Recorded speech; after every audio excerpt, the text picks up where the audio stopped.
श्रोते हो नमस्कार. गुलमोहर या कार्यक्रमात आपणा सर्वांचं मनपूर्वक स्वागत. आजचा आपला विषय आहे नात्यांची गुंफण.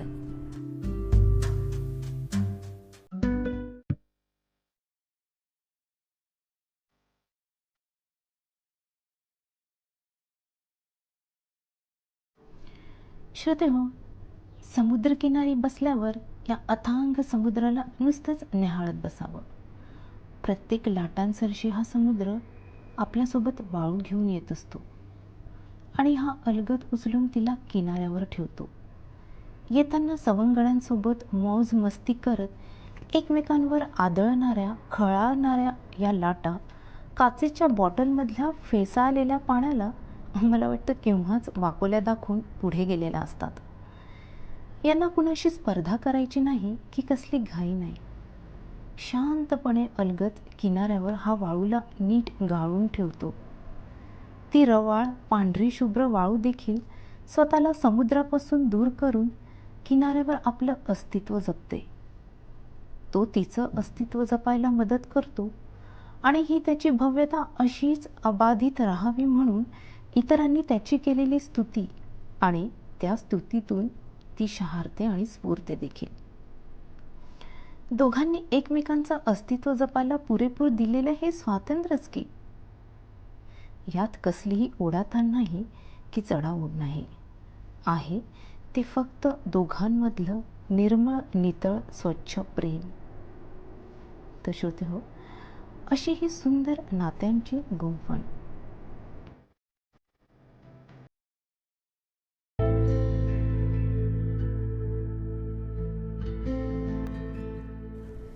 वेगवेगळ्या नात्यांची गुंफण. श्रोते हो, नात्यांच्या परिभाषा तरी किती वेगवेगळ्या आहेत. काही हसवणारी, काही वेडावणारी, काही स्फूर्ती देणारी, तर काही मजबूत कडक, काही किंचितशी रडवणारी, तर काही जेमतेम, आणि काही भरभरून आनंद देणारी, आणि काही विचार करायला भाग पाडणारी सुद्धा. श्रोते हो, माणसा माणसाच्या मैत्रीचं नातं एक वेळ समजेल आणि उमगेलही, परंतु निसर्गाचं निसर्गाशी असलेलं नातं आणि त्याहूनही उपर न उलगडणारं मानव आणि प्राण्यांचं नातं. तामिळनाडू येथील जोडपं बेल्ली आणि बोमन यांनी हत्तीच्या पिल्लांची आई वडिलांसारखी घेतलेली काळजी, शेवटी ते पिल्लू त्यांच्या आयुष्याचा एक भाग बनलं. तिकडे मनातल्या भावनांनी आणि संवेदनांनी परिसीमा गाठली तर काय घडू शकतं, याचं उदाहरण म्हणजे आनंद शिंदे. स्वतःचं सगळं काही सोडून पूर्ण वेळ दिवस रात्र हत्तीच्या सानिध्यात राहून त्यांच्या हालचालींवर बारीक लक्ष ठेवून त्यांच्यासोबत मैत्री करणे, काळजी घेणे, हत्तीची भाषा शिकणे, आणि आता ते हत्तीची भाषा जाणतात आणि हत्ती देखील त्यांच्याशी संवाद साधतो. वन्यजीव फोटोग्राफर आणि फिल्म मेकर साज जंग सगळं काही सोडून बिबट्याचा मागोवा घेत आहेत. मागील 10 वर्षापासून त्यांनी बिबट्यांचं डॉक्युमेंटेशनच करण्यात घालवली आहेत. नागरहोल राष्ट्रीय उद्यानात दिसलेला साया ब्लॅक पॅन्थर अचानक दृष्टीआड झाल्यावर साजची अस्वस्थता वाढली आणि एक दिवस झाडावर आरामात पहुडलेला साया त्याला दिसला. सतत 2 वर्ष सारखा त्याचा पाठलाग केल्यानंतर दिसणाऱ्या सायाशी साथचं आता जीवाभावाचं एक नातं निर्माण झालंय. मेरा साया साथ होगा असं म्हणत साथच्या आयुष्याचं आता हेच ध्येय ठरलंय. चिअर गर्ल मेरेया मेयर माकडांवर संशोधन करणारी आणि वन्यजीव जंगल यांचं प्रत्यक्ष त्या ठिकाणी जाऊन वार्तांकन रिपोर्टिंग करणारी पहिली स्त्री. मॅदागास्कर बेटामध्ये जगातील सगळ्यात लहान माकडाची माऊस लिमर ही प्रजाती तिनं शोधून काढली. जेमतेम तळहातावर मावणारा गोल मोठ्या डोळ्यांचा हा माकड तिनं शोधून काढला. अशी बरीचशी साहसी धाडसी कार्य तिनं केली आहे. नॅशनल जिओग्राफीने तिच्या संशोधनावर लघुपट म्हणजेच डॉक्युमेंटरी तयार केलेली आहे. समुद्रात खोल जाऊन शार्कवर देखील तिनं संशोधन केलंय. श्रोते हो, मुळातच निसर्गानं त्याच्यातच सुंदरसं मैत्रीचं नातं निर्माण केलंय. फक्त ते आपल्यापर्यंत पोहोचायला एक जन्म जाऊ द्यावा लागेल, एवढंच.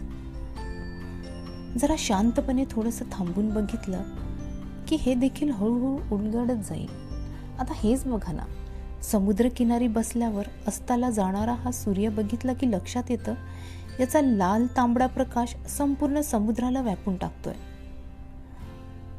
हा समुद्र सूर्याला गिळतोय की सूर्य स्वतःला त्यात सामावून घेतोय, हे कोडही सुटत नाही.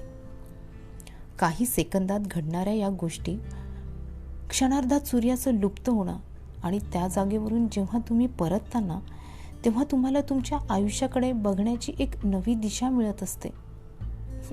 पुन्हा तेच म्हणावं लागेल, फक्त ते आपल्यापर्यंत पोहोचायला एक जन्म जाऊ द्यावा लागतोय, एवढंच.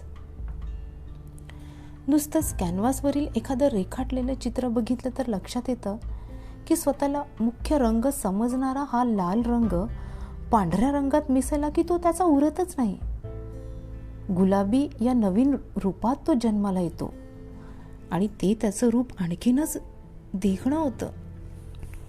रस्किन बॉन्डच्या पुस्तकातल्या प्रदेशात जर तुम्ही फेरफटका मारला तर निसर्गाने मुक्त छंदपणे उधळलेले रंग चहूबाजूंनी फेर धरून नाचत आहेत असा भास होतो.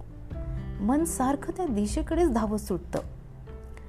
जांभळी लाल पिवळ्या रंगाची फुलं रस्त्याच्या दुतर्फा लाल तांबडी पिवळी झाडांची पानं फुलांचा सडा बघून स्वप्न नगरीच असल्याचा भास होतो. परंतु प्रत्यक्षात अशा फुलांनी बहरलेले प्रदेश आहेत यावर पटकन विश्वासच बसत नाही. त्यामुळे काही अंशी स्वप्न आणि सत्याच्या या हिंदोळ्यावर मन झुलत राहतं. अ टाउन कॉल्ड देहरा या पुस्तकामधलं देहरा गाव, तिथल्या लिचीच्या बागा, जांभळ्या रंगाच्या पाकळ्यांनी भरलेले रस्ते, लाल जर्द पॉपीज आणि अमलताशच्या राईतलं रस्टीच्या बीबीजीचं दुमजली लाकडी घर आणि मिणमिणत्या उजेड देणाऱ्या कंदिलात बनत असलेलं शलगमचं लोणचं आणि पराठे, आहा, विचार करूनच मनाला गारवा मिळतो आणि मन सुखावतं. श्रोते हो, निसर्ग फार पूर्वीपासूनच नातेसंबंध अनवधानानं का होईना शिकवत आलेला आहे. याशिवायच काय सृष्टी सौंदर्याचा एक अपघाती स्वर्ग तयार झाला आहे. आता हेच बघा ना, दक्षिण आणि उत्तर कोरिया यांच्या वैरातून दोन्ही देशांच्या सीमेवर मोठा निर्मनुष्य पट्टा सोडण्यात आलाय. या पट्ट्यात कुठलीही लष्करी कारवाई होणार नाही असा करार या दोन देशांमध्ये ठरला आणि या करारामुळे गेल्या 7 दशकात निसर्गानं आपलं असं काही रूप दाखवलं आहे की ज्यामुळे तेथे प्राणी, पक्षी, कीटक, वेली, वृक्ष अशा असंख्य प्रजातींनी निसर्ग फुललेला आहे. अपघाताने तयार झालेला हा स्वर्ग आहे असंच आपण याला म्हणू शकतो. आणि या पट्ट्याला डिमिलिटराइज्ड झोन असे म्हणतात.